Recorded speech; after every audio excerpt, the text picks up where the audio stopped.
السلام عليكم ورحمة الله وبركاته. اليوم لأول مرة في حياتي أجرب الخطوط المصرية، وراح أجرب طيارتين. عندي ترانزيت على القاهرة وبعدين إلى موسكو. الطيارة الأولى إلى القاهرة حتكون الإيرباص 330 اللي هي تكون طيارة كبيرة، المفروض شوف شلون قال البزنس مالي تبي طيارة كبيرة، والطيارة الثانية هي طيارة صغيرة. بس أني بعد لي بالفندق مكة لازم أروح لمحطة القطار مال جدة، يعني مال مكة، وبعدين توصلني إلى مطار جدة لأنه مكة ما بيها مطار. من هناك إن شاء الله راح أروح أدخل كذاك بصالة الفرسان، المفروض إنه أقدر أدخلها، أو بلازا بريميوم أو ما فيها شيء، وبعدين أروح للقاهرة، ومن القاهرة إن شاء الله إلى موسكو. فخليكم ويا الفيديو. هذه هي الصالة، اسمها صالة ويلكم، مو الفرسان. الفرسان قالوا فقط للخطوط السعودية، الخطوط المصرية عندك ويلكم. زاداني أصلا عضو في سبير بيرفي، فيقدر البنك يدفع لي أدخل في صالة بلازا، بريميوم بلازا. بريميوم بلازا الصراحة أنا مجربها قبل لما طرت من مطار جدة. أعتقد الصراحة إنها أحسن من هذه بالأكل، الله أعلم، لكن خلينا نشوف. هاي ما بيحد أصلا فارغ.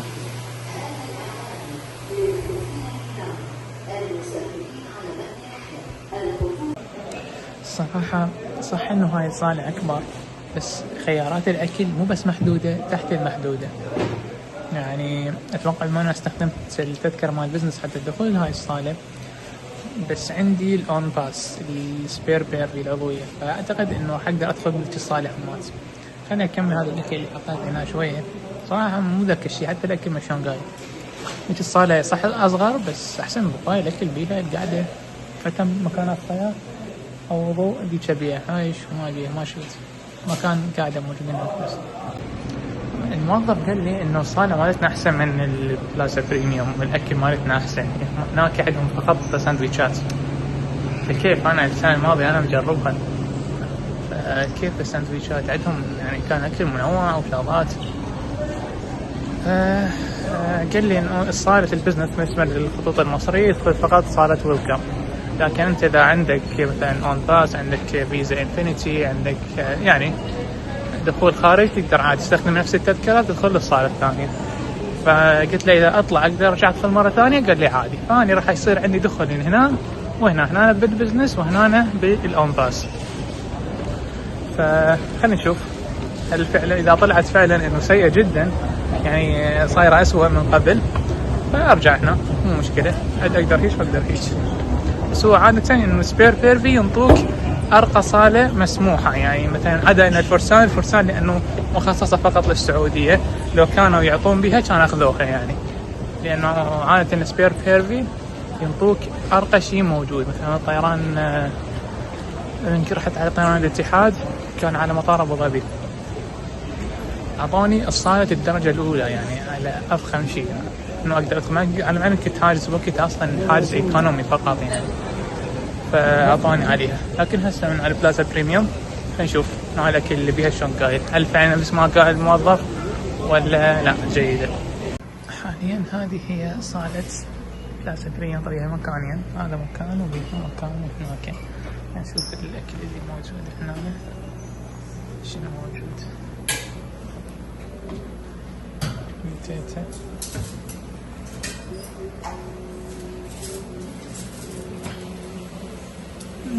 اوكي، لحم، سمن، مو شيء قوي يعني، والله سلطات اكثر شوية من هناك. يعني الصراحة مو ذاك الشيء، لكن أشوفها أفضل من هذيك. راح أشوف الوجهة الثانية. هنا أنا عادة هنا واحد يصلي إذا يريد.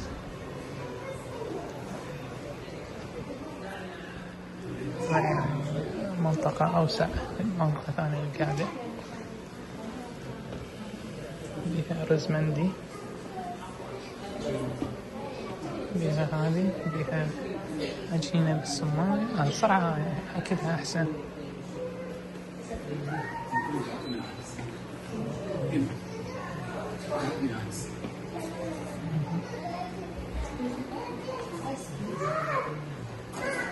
هاي المكانات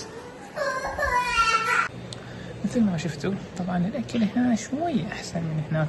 هاي الأشياء اللي حطيتها، وأنا بصراحة ما أريد أثقل بالأكل يعني، ولو حطيت يعني تعتبر مرتين بس شوية شوية، لأنه عندنا تجربة طيارة الإيرباص 380 بزنس كلاس، كذا يجيبوننا أكل ولازم واحد لما يجرب ما يكون شبعان كلش يتعب نفسه من الأكل وهو يكون طيب، هذه يكون تجربة منصفة.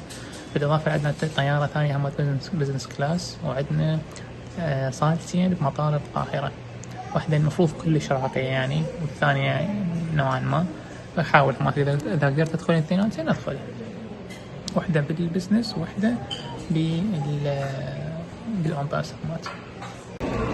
قررت إنه أرجع لصالة ويلكم. ليش؟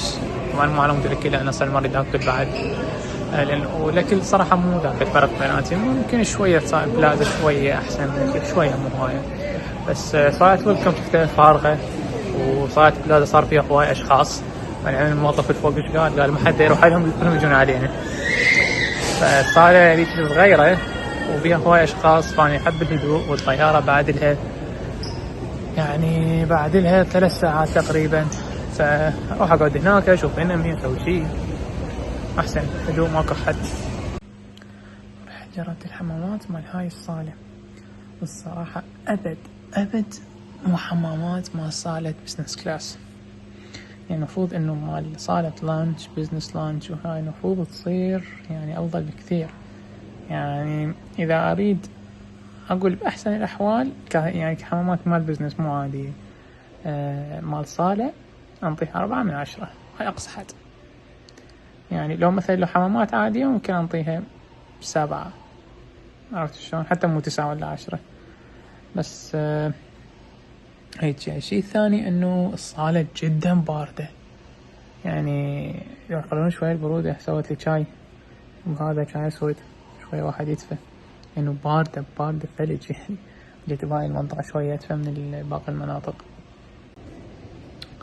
طبعا هسه واحد يجي يقول هسه أنت الفيديو مال تجربة الطيارة شو أنت صارك ساعة تحكي وش اسمه، وتجربة الطيارة بزنس كلاس أنت من تدفع فلوس، هاي كل الشغلات أنت راح تجي إنه أنت راح تقيمها. يعني هسه هاي من ضمن الفلوس تعتبر مثل دخول هاي الصالة، يعني مو ما تقول لك لا أنت هم دخلت هناك الصالة بطاقة الأون باس أو الفيزا الانفينيتي، يعني هاي الحالة خاصة هاي، لكن كشخص يريد يجرب بزنس كلاس هاي يدخل بهاي الصالة، يستفاد ويعرف إنه هل السعر راح يدفع يستحق لو ما يستحق. خلينا نشوف. تقريبا الطيارة بعد لها أقل من 3 ساعات تطير، فراح أقعد أشاهد أنمي. صلاة الفجر أصلا بعد لها هواية، تقريبا قبل لا تطير الطيارة بنص ساعة هيجي يأذن الفجر، فإن شاء الله أصلي الفجر بعدين أصلي الطيارة. هسه شوية دفيت، طلع الآيباد ونشغل أنمي. نلقاكم في الطيارة، أو إذا صار في شيء جديد يعني هيجي راح أرجع لكم قبل أخذ الطيارة. طبعا انتظرت إنه يأذن الفجر، صليت وكانت تطلع. أول ما خلصت طلع لاست كول، رحت ركض بالقوة لحقت على التذكرة، حتى من وصلت مكتوب قد أغلقت، بس أنا كنت ناس واقفين فحضرت. هذا أول بزنس كلاس، لأنه المفروض الإيرباص 330 طيارة، والشيء الوضع ليش طيارة صغيرة 330 المفروض 2 مو واحدة. تشوفون مساحة جدا كبيرة. بالنسبة للطيارة مسار واحد، لحد الآن ما أعرف ليش بدلت الطيارة، يعني هاي عجيبة غريب الموضوع، بس لكن يعني لحد الآن ككرسي طيارة مقعد واحد أوكي. أنا يطلع دعاء السفر. طبعا دعاء السفر كان بس بخطوط السعودية، بس طبعا مصر يطلع. طبعا جابوا عصير طبيعي حصير يعني جابت لي اثنين برتقال وتفاح. اختار واحدة من عندهن وهاي وياها، فاختاريت التفاح ورد على البرتقال. طبعا طلع فعلا الطيارة متبدلة، الموقع مش مكتوب. قلت لي ايه لانه احنا جينا قبلهم الطيارة وقفت هناك، فصارت الطيارة الاعتقاد اللي ورا ساعة تطير. قال انه لانه احنا جينا قبل فتبدلوا الطيارة. صراحة غريب عجيب، بس قالت انه هاي الطيارة احدث يعني موديلها احدث، صح انه صغيرة بس موديلها احدث. عند الخروج من المخارج الرئيسية الان مقبول، لكن انا احب انه اجرب الطيارة الكبيرة عليهم. بس لحد الان اوكي. جابوا لي الريفرشنج تاور اللي هو بعد الخروج من الطائرة سوف يضاء نور السترة تلقائيا عند جذب خط البطارية، ويتم ذلك في الماء فقط. ستوزع سترة النجاة للرضع بواسطة طاقم الطائرة. والتقديم جميل يعني. يوجد اتباع لافتات التعليمات والعلامات المضيئة المنتشرة في أنحاء الكابينة، بالإضافة لتعليمات طاقم الطائرة. في حالة الطوارئ يوجد اتخاذ الوضعية الموضحة على الشاشة. طبعا إلى الآن أسلمت شركة خفتها النهاية نسوي تطلع لها شوفون لونها حلو. لازم نرجعها هسه لأنه بعدها ما طلعت الطيارة. وعندي Ladies and gentlemen, welcome aboard Egypt Air. For your safety and comfort, please pay attention to the following safety instructions. If you have a carry-on baggage, stow it under the seat in front, firmly fastened. To fasten your seat belt, insert the metal end into the buckle and pull the strap to tighten it. هذا النوعية الحديثة، مو هذا اللي رقم هواية. هذا ما عندك شاشة هنا نفس اللي ما شاء الله. To ensure your safety, seat belts should be fastened at all times and visible to cabin crew in case you're sleeping. وما الشحن أكثر من وحدة. We would like to remind you that all Egypt aircraft are non-smoking, including electronic cigarettes. Smoking is prohibited in all areas of the aircraft. الطيارة بسرعة راح تطير بعد شوية.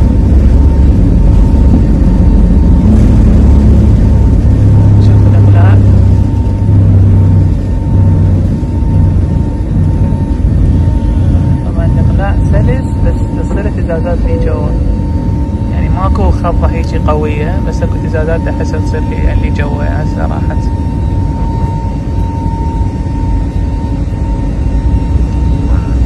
الشاشة طبعا هاي الطيارة هي الايرباص 320 نيو، يعني حسب ما شفت ان هي احدث طيارة بالاسطول المصري 2020 وورا 2020 استلموها.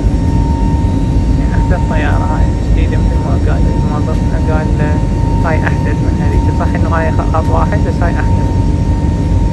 الطيارة اللي تطير لموسكو هي البوينغ 3 همات صغيرة 337، بس ذيك يعني مو حديثة بالسايق. فمرة ما اكمل تجربة هاي مباشرة راح تشوفون الطيارة الثانية. اتوقع هذيك يعني راح تطلع بسايق مثل ما العلم ذيك الطيران فوق ال5 ساعات. بس خلينا نشوف. أنا هيجي مجهز الآيباد ومجهز لكم الحلقات إن من خاف ملل وهاي أشغل. هسه أنا مرجع الكرسي اللي ورا. لاحظت إنه درجة ميلان الكرسي أكثر من الكراسي العادية اللي تكون في الطيارات المسار الواحد. طبعا هو مو مايل هيك بس شبه الكرسي تقريبا هيك صاير. تشوفون هسه قدام مبين شلون صاير. تقريبا هيك صاير يعني مو هيك. بس واحد بسهولة يقدر يسوي شيء ينام يعني. الكرسي مريح شوفه يعني هيك صاير تمام.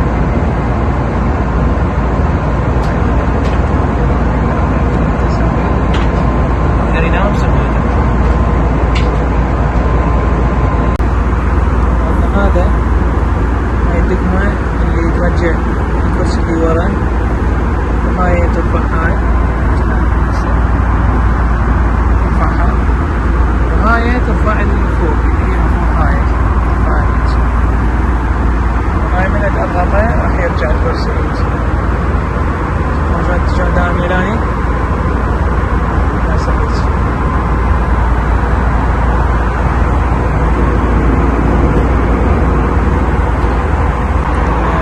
الموظف خلالي هاي، تشوفون اللون مالها، خلالي هاي هيك، قال لي شنو تريد تاكل؟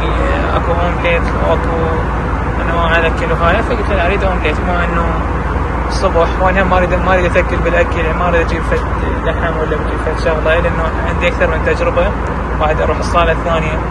قلت له اومليت نشوف شلون يصير. طبعا انا هسه لاحظت انه انا طلعت مطقم بدون ما ادري ويا طياره ويا الكراسي، تشوفون كلش قريب اللون.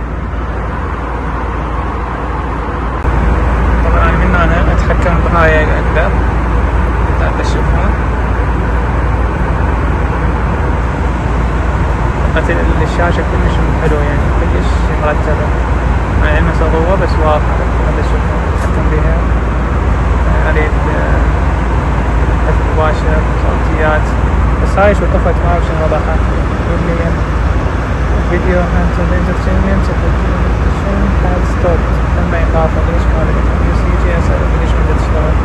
تقدر مثلا اشغل فيلم، اذا هذا بعيد تقدر تشاهد بهاي، تلعب تسوي اشياء احسن من هذا اللي يكون كوميدي كومبي قديم. تقدر تدخل على التسوق، هذا عندك اللي تشتري موجود. هنا البارفيومز، دخلت على البارفيومز تشوفون.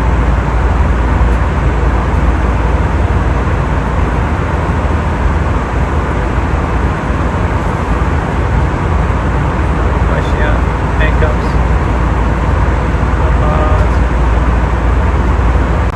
جبت لي وجبة هاي مشكلة الشاي، انا طلبت الشاي بما انه ريوق، فالشاي يكون يرام اكثر، شوي شكل جميل بعد شوي الطعم يعني. كرواسون مربى، هاي شغلات ايجابي. هذا مو بلاستيك ولا شغلات يعني تعبانه، وهذا معدن. هاي اشياء مهمه بالبزنس، لازم ما تكون هاي يعني لازم تكون فرفوري ولا بشي هيك، وهاي ما تكون بلاستيك. البزنس لازم معدن. هسه ناكل واشوف شنو الطعم.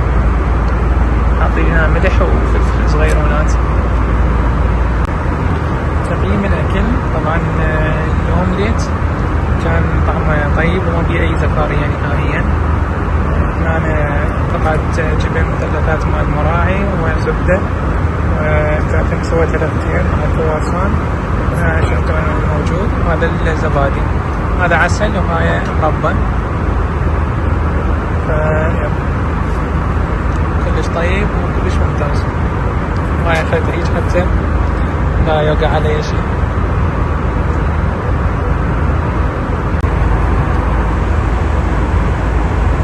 هذا انمي يمكن شوف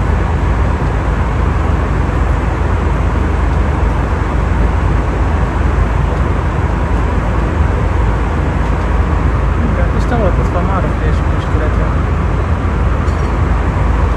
حاول اني ارسلها عدة مرات بس ما صارت. شغلة واحدة ما نطوني سماعات. ليش؟ شو راح اسمع الفيلم هسه؟ لازم واحد يربط سماعاته يعني؟ واذا ما جايب سماعات انا اسأله ماكو سماعات؟ اذا ماكو سماعات فانا اتصل بي كبيرة تعتبر. الشاشة ممتازة، الشيء ممتاز، بدون صوت واحد شلون يستمتع بالفيلم. العلم الثاني بعيد وهو بس الشاشة واضحة جدا، واضحة الشاشة. شوفون هسه تجربة الحمام.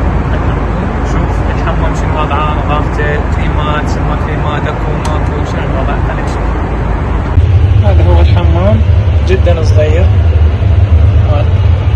طيارة مسار واحد بس، يعني صغير وما في اي اختلاف عن الحمام اللي كان. بس يمكن حاطين هاي بالكل ما حاطين هاي اللي هو هذا يعتبر صابون سائل يعني، مو كريم ولا فد شيء. وهذا معقم بنفس الوقت انه بيعطر.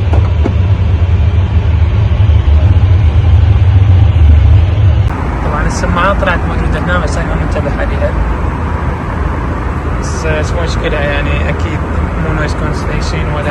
شيء، بس خليني البسها واشوف. السماعات ما بيها اصلا تسوي شيء اكيد، يعني بيها مشكلة، يعني تشوفونها عادية بس صوتها لازمة، بس انه صوت الهواء كلش مبين، بس لازم يسوي مثلا من اقرب على الجديد لا يختفي صوت الهواء تقريبا، ويعني يصير صوت اسمع مال الفيلم اكثر، بس لازم طول الوقت لازم ايش يكون مسوي.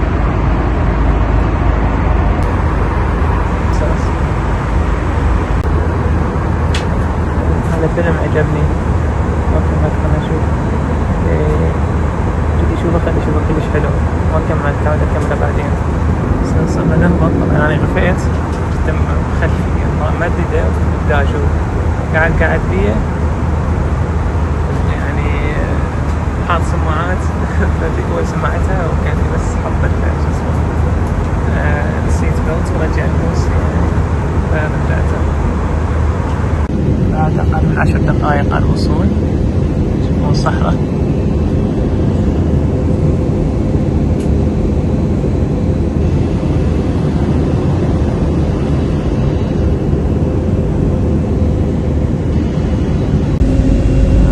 تلغرامات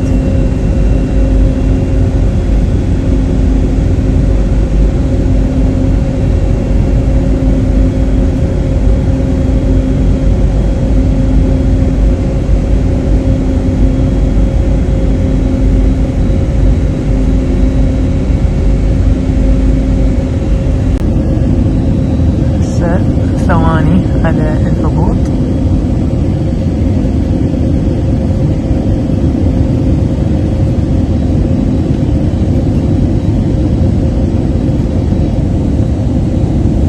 طيارات فوق المصرية خليتها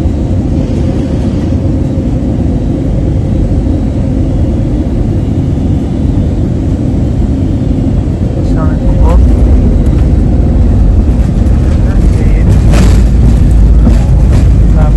بعدين اعتزلت مشكلة. الحمد لله. طبعا اني وحيد في البزنس، لا احد سوايا.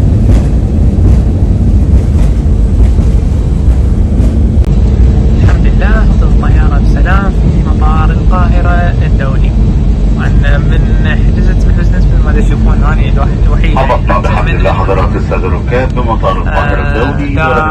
اسوي تشيك ان، فاكيد مثل اي بزنس لازم عندك اولويه، عندك مسار خاص مال البزنس. فثاني بزنس يصيحون الناس من هناك الظهر انه نادر كلش احد. نرجوكم على البقاء في اماكنكم جالسين مع الاحتفاظ باحزمة المقاعد مربوطة حتى توقف محركات الطائرة تماما عن الدوران. بدل الترمينال لازم من ترمينال اس الترمينال. نرجو ان تكونوا قد استمتعتم برحلتكم معنا، كما اهم تشوف الاتصالات والامور، وبعدين الطياره الثانيه شكرا لكم مصر الطيران والى اللقاء. شوف شنو الوضع، بس ما فيها المفروض مسار واحد، بلكي انه سوى مسارين، انه طريق طويل يعني.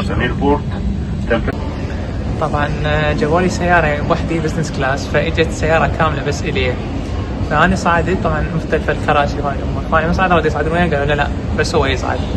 فانا كان المفروض انه مثلا لو ايكونومي اروح ويا الركاب الباقيين، وبعدين لما اوصل هناك اقول لهم انه اني ترانزيت على ترمينال ثاني، فيروحون يودوني من هناك مره ثانيه يرجعوني للترمينال الثاني. بس لانه اصلا انا جتني سياره خاصه الي، فمباشره وداني للترمينال رقم 2، يعني ما رحت يعني الترمينال بعدين ابدل ودوخه هاي الامور. بس شنو يعني قال لي انا جيت خصوصا اليك من الفي اي بي وما ادري شنو، بخشيش من هاي الامور علني، يعني بخشيشات ان شاء الله. انا ما عندي كاش يعني شو اسمه. فقال لي، قلت له بدعي لك، يعني جاي من مكه، يعني كان يقول ادعي لي، بعدين يقول لا يعني لو تظبطنا ما ادري شنو. بعدين دويته لقيت عندي $10، قلت له تفضل $10 يعني تقريبا كم تطلع؟ حوالي 500 جنيه، ممتازه يعني الصراحه. فيب بس أنا بالترمينال شوف وين أروح. طبعا هسه دا أروح للصالة، فواحد من الموظفين دلاني أدليك، فدلاني قال لي هاي الصالة، فدخلت طلعت قالوا لي لا هذا الترمينال غلط.